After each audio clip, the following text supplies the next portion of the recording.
Un garçon de 13 ans, Malik Diop, souvent perdu dans ses pensées pendant le cours, se retrouve soudain interpellé par son professeur.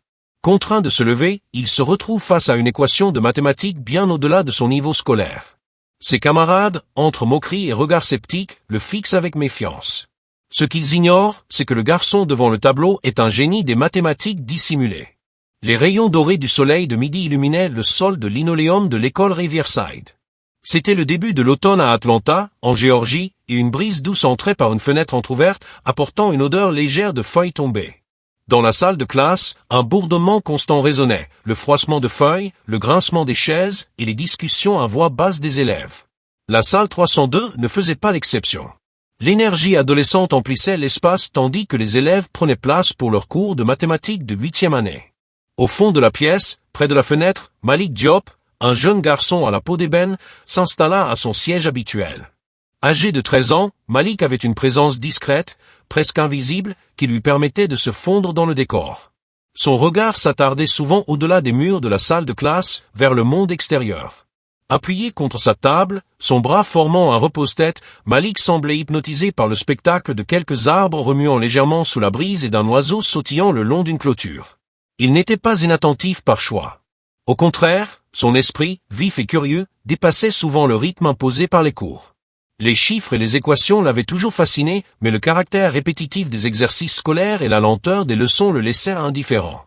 Plutôt que de lever la main ou de poser des questions, il laissait son esprit vagabonder, trouvant du réconfort dans le calme régulier du monde extérieur.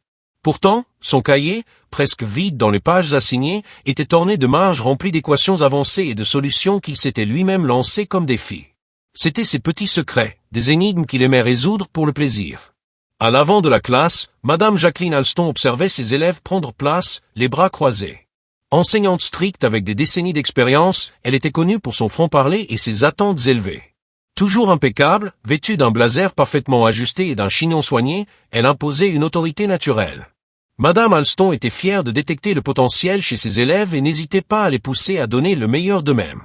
Mais aujourd'hui, sa patience était à bout. Elle avait sur son bureau une pile de contrôles corrigés, et bien que quelques élèves aient réussi, la majorité des résultats étaient médiocres. Elle n'acceptait pas la médiocrité et voyait ses notes basses comme un manque d'effort.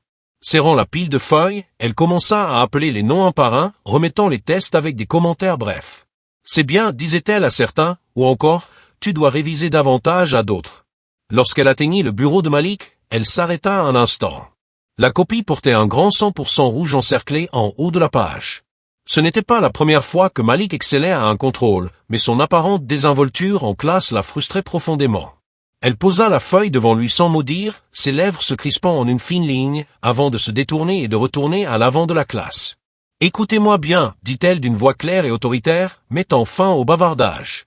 Beaucoup d'entre vous n'ont toujours pas compris les notions que nous étudions depuis des semaines. » La remarque fit taire les élèves. Malik, lui, restait impassible, appuyé sur son coude, les yeux attirés par la fenêtre. Le doux bruissement des feuilles à l'extérieur semblait bien plus captivant que la réprimande de Madame Alston. Le visage de l'enseignante s'assombrit lorsqu'elle remarqua Malik qui rêvassait encore. Elle frappa doucement son bureau du bout des doigts, croisant son regard. Malik Diop, l'appela-t-elle sèchement. Le garçon sursauta légèrement, ses camarades tournant la tête vers lui. « Qu'y a-t-il de si fascinant à l'extérieur » demanda-t-elle, un sourire ironique au coin des lèvres. Malik ouvrit la bouche, mais aucun mot ne sortit. La classe éclata de rires étouffés, mais Madame Alston resta impassible. « Si tu as tant de temps pour rêvasser, tu n'auras pas de mal à résoudre ça, dit-elle en indiquant le tableau. » Tous les yeux étaient fixés sur Malik lorsqu'il se leva lentement, sa chaise raclant bruyamment le sol. Ses camarades chuchotaient, certains moqueurs, d'autres curieux. « Elle va l'humilier, murmura un garçon. Malik sentit son cœur s'emballer et une chaleur monter à ses joues. À mesure qu'il avançait vers le tableau, ses paumes devinrent moites. Chaque pas semblait le rapprocher d'un jugement inéluctable. Pourtant, lorsqu'il prit le feutre que lui tendait Madame Alston, un sentiment d'autodéfi commença à germer. Les équations, qu'il avait résolues en secret pendant des mois, revinrent à son esprit. La salle de classe paraissait se rétrécir tandis qu'il se concentrait sur les chiffres devant lui. Sa main trembla au début, puis s'affermit peu à peu à mesure qu'il écrivait. La salle, plongée dans un silence soudain, observait attentivement les gestes de Malik. Le grincement discret du feutre contre le tableau se mêlait aux battements accélérés de son cœur. Au début, ses mouvements étaient hésitants, comme s'il testait la solidité du sol sous ses pieds. Mais très vite, une assurance inattendue s'empara de lui. Ce n'était pas qu'une simple équation pour Malik. C'était l'aboutissement de nombreuses soirées à explorer les mathématiques au-delà des frontières imposées par le programme scolaire. Chaque chiffre qu'il écrivait semblait le rapprocher d'un sommet invisible, une ascension qui, pour lui, était aussi naturelle que respirée. Les murmures de ses camarades cessèrent. Ils étaient captivés, certains incrédules, d'autres éblouis par la vitesse et la précision des gestes de Malik. Même Madame Alston, qui l'avait convoqué au tableau pour le pousser à bout, se retrouva à observer en silence. Une lueur d'intérêt brillait dans son regard.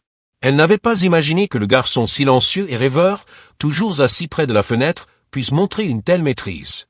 C'était comme si un voile se levait, révélant un talent qu'elle n'avait jamais su déceler. Lorsque Malik termina, il posa le feutre avec précaution, presque comme un artiste achevant une toile. Il se tourna vers la classe, ses yeux rencontrant ceux de ses camarades.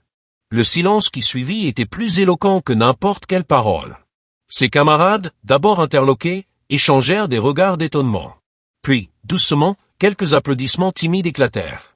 Ils furent rapidement suivis par d'autres, jusqu'à ce que toute la salle résonne de leurs applaudissements.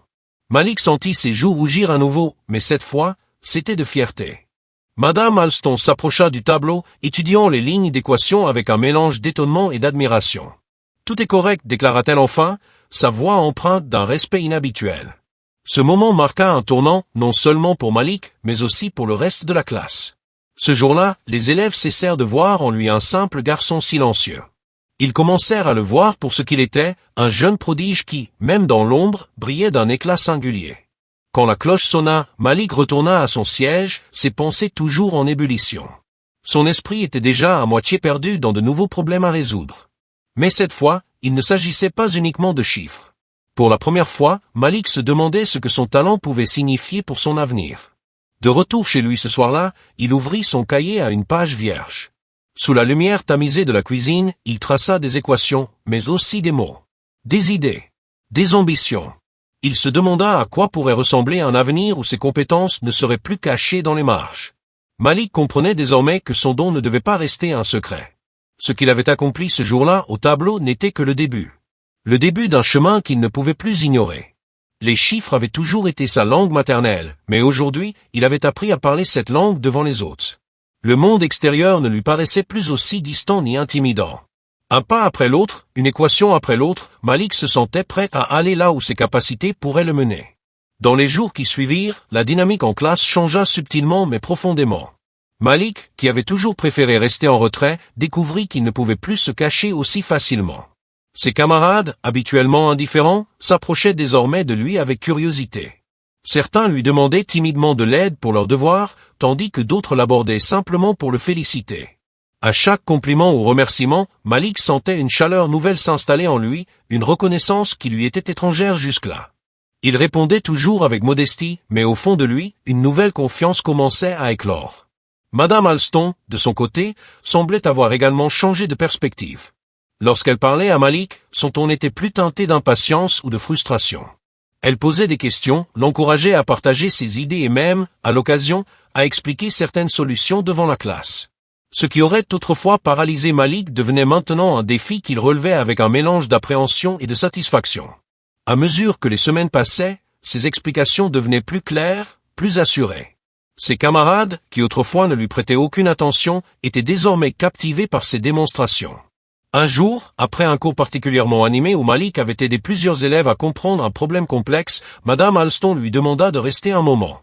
Elle referma doucement la porte, croisa les bras et posa un regard scrutateur sur lui. « Malik, dit-elle, tu as énormément de potentiel, et je pense qu'il est temps que tu explores des opportunités au-delà de cette salle de classe. » Elle sortit un prospectus de son tiroir, un programme de mathématiques avancées organisé par le district. Elle lui expliqua que le programme accueillait des élèves talentueux et les préparait à des concours nationaux. Malik observa le prospectus, ses mains légèrement tremblantes. L'idée de participer à un programme aussi prestigieux était à la fois excitante et intimidante. « Je ne sais pas si je suis prêt, » murmura-t-il enfin. Madame Alston sourit légèrement. « Personne n'est jamais entièrement prêt, » répondit-elle. « Mais ce qui compte, c'est d'essayer. Tu n'as rien à perdre et tout à gagner. » Cette nuit-là, assis à son bureau, Malik réfléchit longuement. Il se souvenait de la manière dont ses camarades avaient réagi lorsqu'il avait résolu l'équation au tableau. Il revoyait le sourire fugace de Madame Alston et entendait encore les applaudissements dans son esprit. Après un moment, il saisit un stylo et remplit le formulaire d'inscription. Quand il se rendit à sa première session dans le programme avancé, Malik sentit la même nervosité qu'il avait ressentie en se levant devant la classe pour la première fois.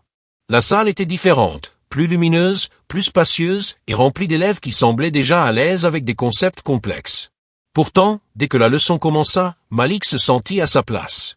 Les défis étaient nombreux, mais il les abordait avec une soif d'apprentissage qu'il n'avait jamais exprimée ouvertement. Il découvrit qu'il n'était pas seul dans son amour des mathématiques. Pour la première fois, il échangeait librement avec d'autres jeunes passionnés comme lui. De retour à l'école Riverside, la réputation de Malik continua de croître. Ses camarades, autrefois distants ou moqueurs, le regardaient maintenant avec respect. Certains l'interrogeaient sur le programme avancé, tandis que d'autres cherchaient simplement à lui parler, intrigués par cette nouvelle facette de leurs camarades. Malik, bien que toujours discret, n'évitait plus leurs regards. Il répondait, discutait, et parfois, riait même de leurs blagues. Ce changement subtil dans son attitude avait un effet contagieux. Les élèves se montraient plus ouverts, plus curieux, et même plus motivés à s'améliorer. Madame Alston, elle aussi, fut transformée par cette expérience. Elle commença à chercher des signes de talent chez ses autres élèves, y compris ceux qui restaient silencieux. Elle encourageait désormais les plus réservés à s'exprimer, leur offrant des opportunités similaires à celles qu'elle avait données à Malik. C'était comme si elle voyait enfin la richesse qui se cachait sous la surface de chaque élève. Malik, sans le vouloir, était devenu une source d'inspiration, non seulement pour ses camarades, mais aussi pour son enseignante. Chaque soir, à la maison, Malik se plongeait dans ses exercices avancés. Sa mère Aïda, souvent assise non loin, l'observait en silence, un sourire fier sur les lèvres. Son père Mamadou, tout aussi impressionné, lui rappelait souvent l'importance de persévérer. Malik trouvait dans l'heure. Ainsi, Malik commença à envisager un avenir qui ne se limitait plus aux murs de sa classe ou aux frontières de son quartier. Il imaginait des études supérieures, des compétitions internationales et même un jour, la possibilité d'aider d'autres jeunes à découvrir leur potentiel caché. Ce qui avait commencé par un moment de tension au tableau était devenu l'étincelle d'un changement profond. Malik avait découvert en lui une force qu'il n'avait jamais pleinement reconnue, et il se préparait à la cultiver, un pas après l'autre.